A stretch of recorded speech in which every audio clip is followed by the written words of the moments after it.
আসসালামু আলাইকুম রহমতুল্লাহ বারাকাত।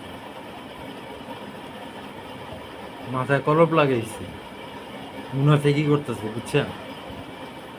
তো যাই হোক, চিন্তা করলাম এতক্ষণ শুধু শুধু বসে না থাকে আর দু একটা কথাবার্তা বলি। কথাটা বলি মূলত এটা মাথায় আসলো পিনাকিদার লাস্ট আপনার এপিসোডে উনি বলছেন, একটা রিপোর্টে উনি দেখাইলেন যে আপনার পাবলিক ইউনিভার্সিটি থেকে প্রাইভেট ইউনিভার্সিটির ছেলেপুলে মারা গেছে বেশি। আর ঢাকা শহরের ক্ষেত্রে বলতে গেলে ঢাকা শহরের ঢাকা ইউনিভার্সিটির ছেলেপুলে বাদ দিলে আর ওদিকে জগন্নাথ ওই সাইডটা বাদ দিলে আপনার বাকি পুরা উত্তর উত্তর কিন্তু আপনার ধরতে গেলে ওইখানে আন্দোলনটা পুরো কমপ্লিট মানে কন্টিনিউ করছে হচ্ছে আপনার প্রাইভেট ইউনিভার্সিটির ছেলেপুলেরা, এবং তারা যথেষ্ট পরিমাণে মানে কি বলে যথেষ্ট পরিমাণে কিন্তু আপনার ইয়াদের এই পুলিশ ওদের দৌড়ের উপরে রাখছে, বিডিআর টিডিআর যে আছে লিগের ছেলেপুলে সহ।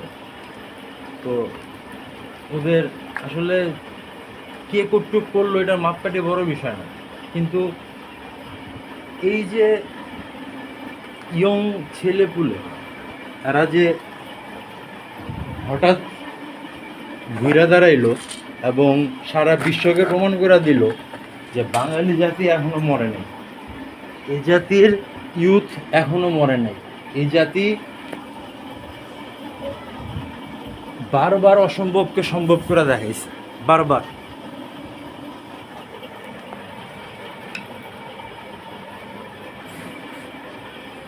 যেমন আপনার ডিওটি বিল্ডিং,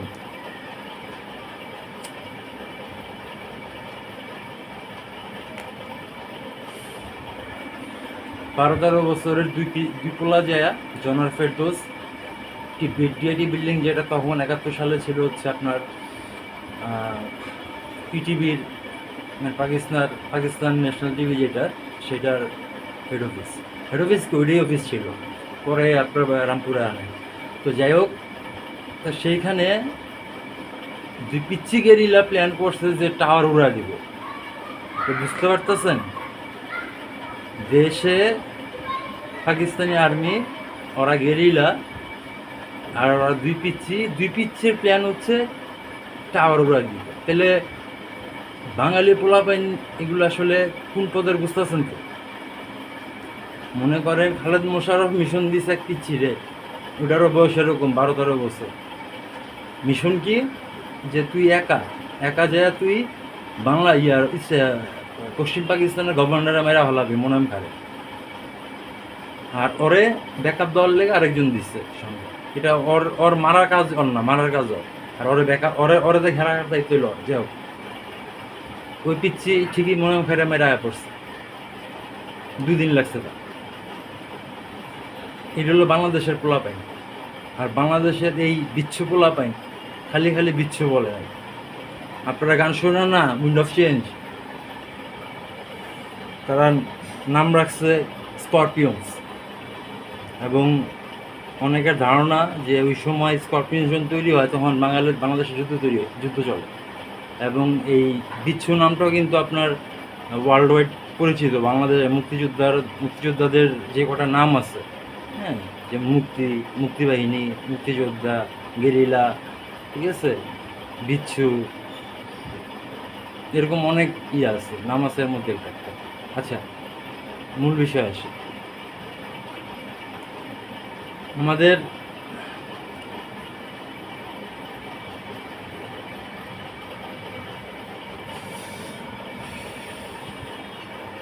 এই সরকারকে আমরা আপনার একটা বিপ্লবী সরকার রূপে দেখতে যেতেছিলাম। এত মানুষ, এত ইয়ং ছেলে পুলে, আপনার 71 তো কেউ বুক পাইতে এভাবে দাঁড়া যায় নাকি রাস্তার মধ্যে,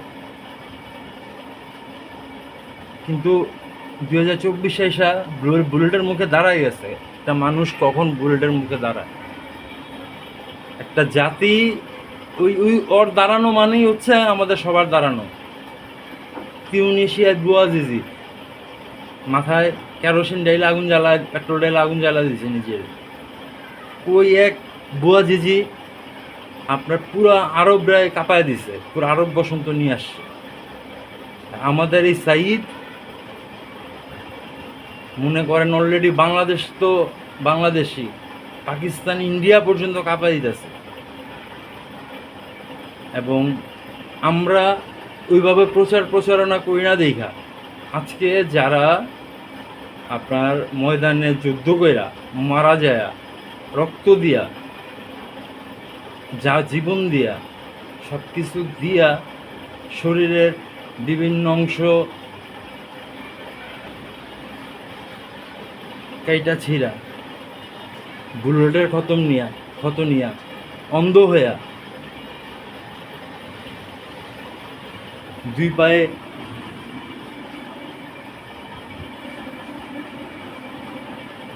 কয়েকশো বুলেটের ক্ষত নিয়ে, তারপরও আমরা পথ ছাড়ি না। কিন্তু এখন এরা, আমি সরাসরি বলি যে এরা হচ্ছে আওয়ামী লীগের এটিম। সো যে কোনো জিনিস ইন্ডিয়া করতে পারে, কারণ এই রিজিয়নটা পুরো গরম হয়ে আছে এবং যে কোনো সময় একটা যুদ্ধ লেগে যেতে পারে। আপনার 7 সিস্টার ওদিক দিয়ে আপনার হচ্ছে চীন যদি নিচের দিকে সিকিম দিয়ে নেমে আসে, অরুণাচল প্রদেশ দিয়ে নেমে আসে, তাহলে বাংলাদেশের সঙ্গে দিকে জয়েন হয়ে যাচ্ছে। আর ওদের 7 সিস্টার কাটা বয়ে দিতেছে।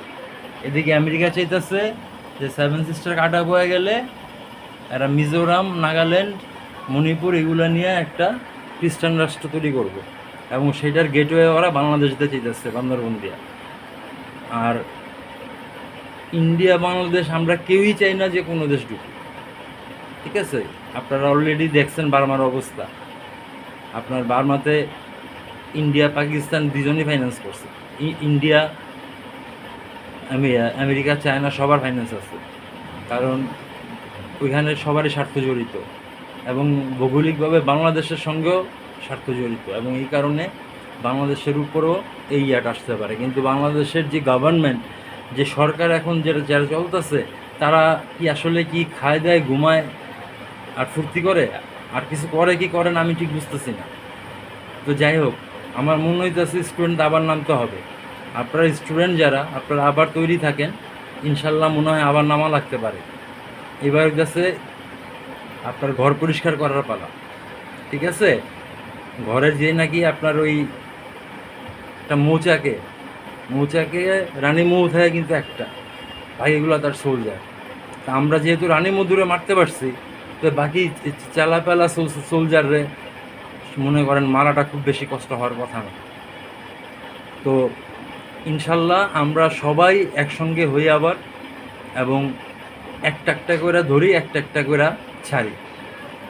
কারণ প্রবলেম এত হয়ে দাঁড়াইছে এখন যে আসলে ব্যাপার হয়েছে, আমার মনে হয় কি ওরা এই কয়েকজন অ্যাডভাইজার ওরা আসলে ফাপড় খায় গেছে এতই আগে। মানে কি বলে যে এত কাজ দিই, আসলে এই কাজ করার তো জন্য আরও অনেক লোক দরকার, কিন্তু কাদের দিয়ে করাবে? যারা দুর্নীতিবাজ তাদের দিয়া, যারা দুর্নীতি করছে তাদের দিয়া অসম্ভব। এটাই হলো প্রবলেম।